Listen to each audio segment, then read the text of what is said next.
नमस्कार साथियों। आशा करता हूँ सब अच्छे होंगे और मुझे उम्मीद है कि आप अपनी जो तैयारी है उसका एक अंतिम जो इस समय आयाम है उसको दे रहे होंगे। 28 मई का वो दिन जो आपने लंबे समय इसके पीछे जो रनिंग की होगी, उसका अब आपका परीक्षण किया जाएगा। स्वाभाविक सी बात है, बहुत सारे थॉट्स, बहुत सारी समस्याएं आपके दिमाग में आ रही होंगी। लेकिन ध्यान रखिए, जब भी कोई योद्धा लंबी तैयारी करता है तो उसके दिमाग में, जहन में ये बिल्कुल आ ही रहा होगा कि कैसे कर पाएंगे, क्या समस्याएं आएंगी, अब हमें उसे कैसे टैकल करना है। ऐसे ही बहुत सारी समस्याएं हैं। ये डिपेंड करता है आपके माइंडसेट के ऊपर। अब माइंडसेट आपका डर रहा होगा, बार बार चीज़ों को कहीं ना कहीं ये कर पा रहा होगा कि अभी ये नहीं पढ़ा है, अभी ये रह चुका है, अभी प्रैक्टिस नहीं कर रही, कंठ रेडी नहीं किया है, प्रीलिम्स में कैसे किया जाएगा, कट ऑफ कैसे पार करेंगे। लेकिन ध्यान रखिएगा, अगर आप अपने माइंडसेट को इस समय पॉजिटिव रखते हैं तो आने वाली जो आपने लंबी जर्नी के दौरान जो आपने पढ़ा होगा उसको रिकॉल रिमाइंड भी कर पाएंगे। और यदि माइंडसेट तुम्हारा नेगेटिव चला गया तो फिर क्या होगा, आप अपने आप को ध्यान रखना, रिकॉल रिमाइंड नहीं कर पाएंगे। इसलिए जरूरी है, जैसे क्या होता है हम चिमनी को बार बार साफ करते हैं, क्योंकि ब्लैक होने के बाद हमारी चिमनी साफ करने का मतलब है वो साफ हो जाती है। ऐसे ही हमारे दिमाग में निगेटिव पॉजिटिव हार्मोन्स होते हैं। अगर निगेटिव हार्मोन्स ज़्यादा हो जाते हैं तो पॉजिटिव दब जाते हैं। इसलिए अब आपको पॉजिटिव हार्मोन्स की तरफ कन्वर्ट करना है। ये नज़रिया ऐसा रखना है कि आपका माइंड सेट पॉजिटिव रहे कि अगर आपने जो पढ़ा है वही एग्जाम में आने वाला है। सेकेंड पॉइंट की बात करेंगे, फॉरगेटिंग। देखिएगा, सबसे बड़ी समस्या विद्यार्थियों के सामने ये आ ही रही होगी। बच्चे इस समय क्या हो रहा है, वो लगातार भूलना स्टार्टिंग कर पा रहे होंगे। स्वाभाविक सी बात है भाई, तुमने पढ़ा इसलिए तुम भूल रहे हो। जिसने पढ़ा नहीं वो क्यों भूलेगा। इसलिए ध्यान रखिएगा, अब तुम्हें अपने अंतर्गत, अपने ऊपर बिलीव करते हुए जो आपने पढ़ा है उसको बस रिवाइज करना है। बस आप उसको रिकॉल करने के लिए रिवाइज करना है, बार बार रिवाइज करना है। अब आपको न्यू कुछ नहीं पढ़ना है। न्यू पढ़ने का मतलब, अगर आप नया पढ़ेंगे तो पुराना भूल जाएंगे। इसलिए पुराने जो तुम्हारे पास है उसी को बस स्टोर करके रखना है, उसको बचा के रखना है कि एग्जाम के लिए वही सफिशियंट है।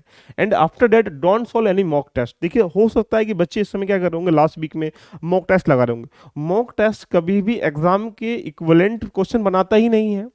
किस इंस्टीट्यूट ने, किस टीचर ने कैसे उसको इवेलुएट किया है आप भी नहीं जानते हो। इसका पर्पस ये है, सिर्फ आप मॉक टेस्ट इसलिए लगाते हैं कि जो आए हुए प्रश्न है उस टॉपिक से, उस टॉपिक पर तुम्हारी पकड़ कैसी है, कितनी है। अगर आपने वो लगा चुके होंगे तो ज़्यादा मॉक टेस्ट लगाने को बेनिफिट नहीं है। इसलिए मैं कह सकता हूँ कि अब वर्तमान में कोई मॉक टेस्ट मत लगाइएगा। अगर मॉक टेस्ट लगाएंगे तो क्या होगा, आपके नंबर कम आएंगे, डिमोटिवेट हो जाएंगे, उससे जो आपने पढ़ रखा हो अपने ऊपर निगेटिव हार्मोन्स हावी हो जाएंगे। इसलिए वो कभी भी नहीं करना है अब। एंड आफ्टर दैट यहाँ पे क्या करना है तो प्रैक्टिस करनी है। प्रैक्टिस किसकी, जैसे आपने 10 15 20 जो भी मॉक टेस्ट लगाए होंगे, कोशिश ये करिएगा कि हाँ उनको एक बार रिवाइज करने की। अगर उनको भी नहीं कर सकते तो कोशिश ये करिएगा कि लास्ट के 5 से 10 साल के जो पेपर हैं उनको कम से कम रिवाइज कर लो। रिवाइज भी ऐसे नहीं करना है, जब आप मॉक टेस्ट की जगह पीवाईक्यू लगाएंगे तो उसमें सपोज कर लो कोई टॉपिक जो अर्थक्वेक से आ रखा है पीवाईक्यू में, तो अर्थक्वेक के टॉपिक को समझने का प्रयास करें। तो जो, अगर आपने प्रीलिम्स पेपर को पढ़ रहे हो तो उसमें आने वाले प्रश्नों का एक ही रास्ता है कि आप पीवाईक्यू लगाने से पहले, लगाने के साथ साथ उनके टॉपिक को पढ़ लीजिएगा। इससे क्या होगा, 100 क्वेश्चन है, 5 साल में 500 क्वेश्चन बन जाएंगे। करंट अफेयर निकाल के आप 350 क्वेश्चन लगा लीजिएगा। 350 क्वेश्चन मतलब यह है कि 350 टॉपिक तुम रिवाइज कर पाओगे। इसीलिए लगाइएगा ओनली पीवाईक्यू और उसको फिर एनालाइज कर लीजिएगा।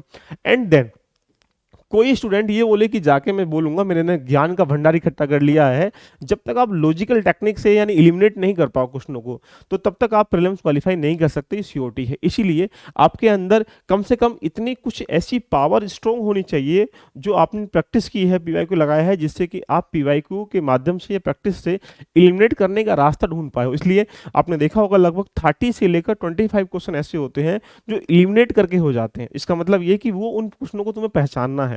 पहचानने का मतलब यह है कि वहां देखना है कि कौन कौन से ऐसे कीवर्ड हैं, किस प्रश्न में ऐसे आ रखे हैं जो यहां से इसको पकड़ने के बाद उस प्रश्न का आंसर आराम से हम लोग निकाल सकते हैं। इसीलिए एलिमिनेट करने की टेक्निक को बिल्ड करिएगा। नेक्स्ट पॉइंट, बहुत सारे बच्चे ये सोच रहे होंगे कि इस बार हम स्किप कर देते हैं, नेक्स्ट टाइम करेंगे।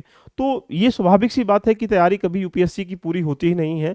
अगर नेक्स्ट टाइम देंगे, नेक्स्ट टाइम फिर वही इतना वर्डन होगा। लेकिन अगर आपने सबमते कहा जाए कि 1 से 1.5 साल तैयारी की है, तो मुझे लगता है कि यहाँ स्किप नहीं करना चाहिए, क्योंकि आपने 1 से 1.5 साल की तैयारी में आपने इतना तो पढ़ ही लिया होगा जो उसका सिलेबस होता है। दूसरी बात, बहुत सारे विद्यार्थियों ने 1 अटेम्प्ट 2 अटेम्प्ट दे दिया होगा। जिन्होंने अटेम्प्ट दिया है उनको स्किप करने का तो बनता ही नहीं है, और जिनका लास्ट अटेम्प्ट है उनका भी नहीं बनता है। तो यदि आपके दिमाग में, अब जहन में ये आ रहा होगा कि हमारी तैयारी पूरी नहीं हुई है, हम स्किप कर देते हैं, तो बिलीव करिएगा अपने ऊपर। अगर आपने 1 से 1.5 साल की तैयारी अगर आपने कर रखी है तो मुझे ऐसा लगता है कि आपको स्किप नहीं करना चाहिए। जो अपना डर है उस पर काबू करिएगा, अपने पॉजिटिव हार्मोन्स को स्ट्रॉन्ग करिएगा और वहां से चीज़ों को समझने के साथ साथ आगे बढ़ने का प्रयास करिएगा। तो अब आपको डरना नहीं है। अब आपको 3 से 4 दिन जो है गहरी सांस लेनी है। अपने ऊपर बिलीव करना, जो आपको डिस्ट्रैक्ट करती हैं कोई चीज़, चाहे सोशल मीडिया हो या पारिवारिक स्थिति हो, उनसे दूर हो जाइएगा कुछ समय के लिए, 4-5 दिन के लिए। अपने आप को मोटिवेट करिएगा, पीवाईक्यू पढ़िएगा, एक्टिव रखिएगा, कोशिश ही करिए जितना पढ़ सकते हो 3 से 4 महीने करंट अफेयर एक बार फिर रिवाइज कर लीजिएगा। पीटी 365 आपने पढ़ी है तो उसको रिवाइज कर लीजिएगा, नहीं तो पीवाईक्यू तो करके ही जाइएगा, है ना। और इसके साथ मैं आपसे यही कहूँगा, अपने ऊपर बिलीव करिएगा। All the best. 28 मई का दिन आपका होगा, ये श्योर है, बट आपको अपने ऊपर बिलीव करना। कोई भी योद्धा बिना बिलीव के जीत नहीं सकता जब तक उसे अपने ऊपर बिलीव नहीं होता है। कभी कभी आपने देखा होगा, बड़ी बड़ी समस्याएं आती हैं, उन पे हम विजय कब हासिल करते हैं, जब हम मोटिवेट होते हैं, यानी हम अपने आप को एक्टिव रखते हैं, अपने आप को पॉजिटिव रखते हैं, तभी आप वहां पे सफलता प्राप्त कर पाएंगे। तो ठीक है, एंजॉय करें इस यात्रा का, बहुत अच्छी यात्रा है, लेकिन ध्यान रखना, अपने ऊपर बिलीव करना है। All the best, love you all, bye bye, take care.